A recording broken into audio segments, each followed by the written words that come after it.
Come on, wind. Hello everybody, welcome back to another video. Today's video is going to be about weather and how to coordinate your outfit around the weather. Of course, in everyone's area, weather is going to be different. For example, here in the San Francisco area, weather is really bipolar and doesn't really follow the norm as far as seasons go. And I'm also only going to stick to like summer temperature and winter temperature because, again, everyone's areas are different. And yeah, so to start off, I have a few tips. So tip number one is fabric, and your fabric choice can affect your internal temperature a lot. So chiffon or like a really light cotton, those are really good choices for hot weather, whereas something that's a lot heavier like terry cloth, I think it's called, like a bathrobe kind of material, or like really, really thick velvet or something heavy is going to keep you really warm. So for shirts, I have two examples here. This one, as you can see, is a very, very light material, pretty much see-through, very flowy.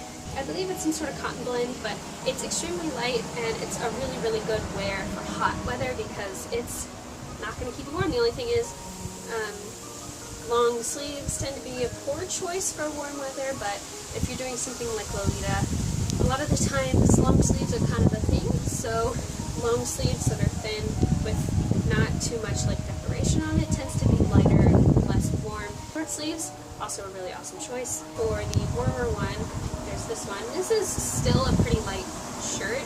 It's not a very thick shirt, but it's thicker than the other one. This one's more of a silk material. I have no idea what this is either. I am horrible with fabric names. But this one has a lot of decoration on it. It's a lot heavier. There's like extra layers and stuff on it. So this one is definitely a better choice for colder. Then for examples of Lolita pieces that are good for temperature, this example here is something I would wear for more colder weather because it's very thick and it has tons of layers, as you can see. So each layer is an added bit of heat. There's an underskirt built in, and this is very, very heavy. Really, really good for keeping you warm. Better for colder weather. And that's not including petticoats, and petticoats are going to make you hot the more you have on. So having a dress that's shaped is going to help a lot, less petticoats, less heat. And this would be my warm weather example. Yes, these are pants, but they're really thin material. They're kind of see-through in a way. Not necessarily see-through, just really light. And there isn't anything lining-wise on the inside. It's just the pants, and they're loose, so there's a lot of movement. It's not going to cling to you and make you sweaty and gross. So, and also it's a short length-ish, so it's going to keep you really warm. Or it's not going to make you warm, sorry. So something, again, with lighter fabric choices, less on it, is going to be smarter for hot weather. Numero dos for tips is going to be layering. So layering and not layering, I guess. The more you layer, the warmer you're going to be. The less you layer, the less warm you're going to be. So during the winter, it gets really cold, especially if you're in an area where it snows. So having, what are they called? Long johns, thermal underwear, whatever you want to call them, specifically designed things to wear under your clothing to keep you warm and trapping your body heat are really awesome to wear under your things, especially if you're going to be wearing something that covers you like basically from head to toe. And sometimes you can buy them in colors or patterns that are like, you can wear them as tights and like no one would question it. You can also get them skin color. You can also get them like black or white and wear them like as tights and no one would question it. As for undershirts, you're already going to have stuff on top of you because it's winter.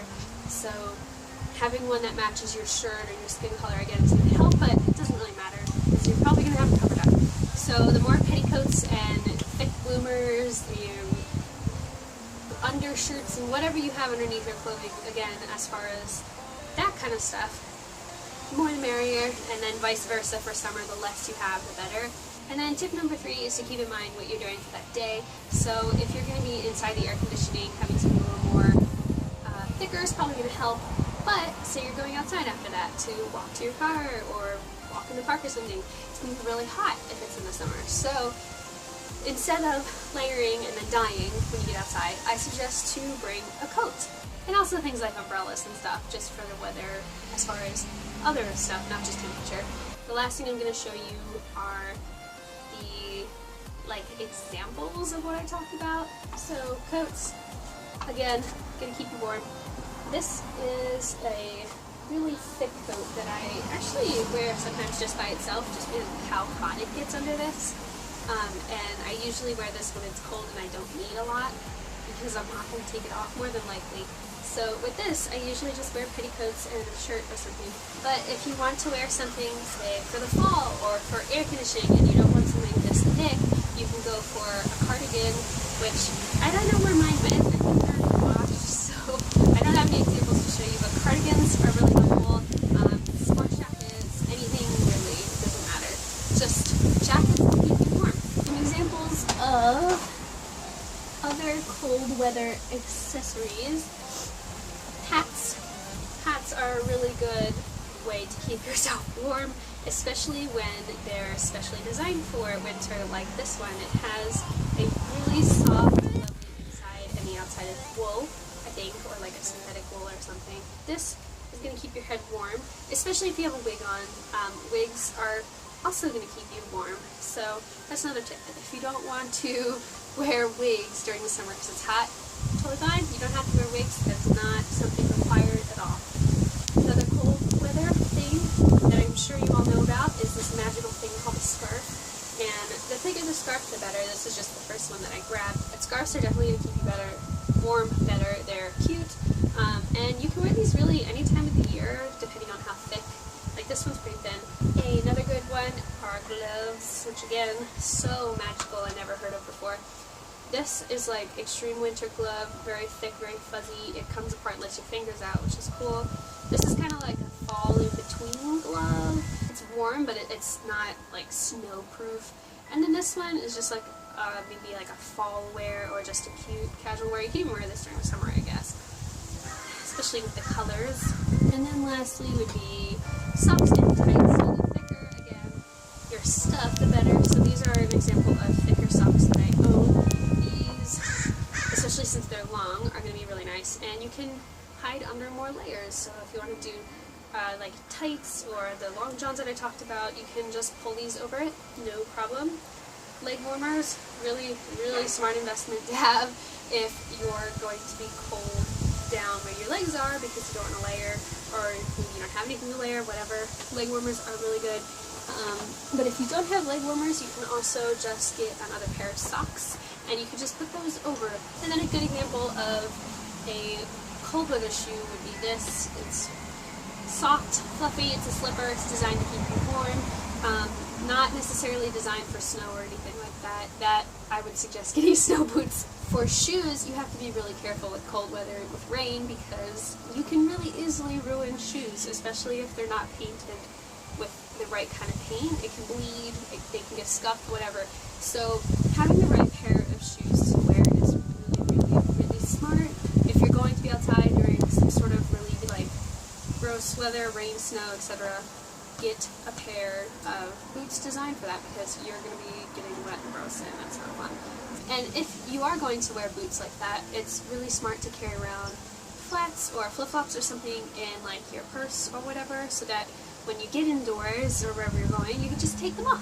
Even just in the car, you can take them off and put on the other ones, and it's easier to get around in, and they most of the times will match your outfit better.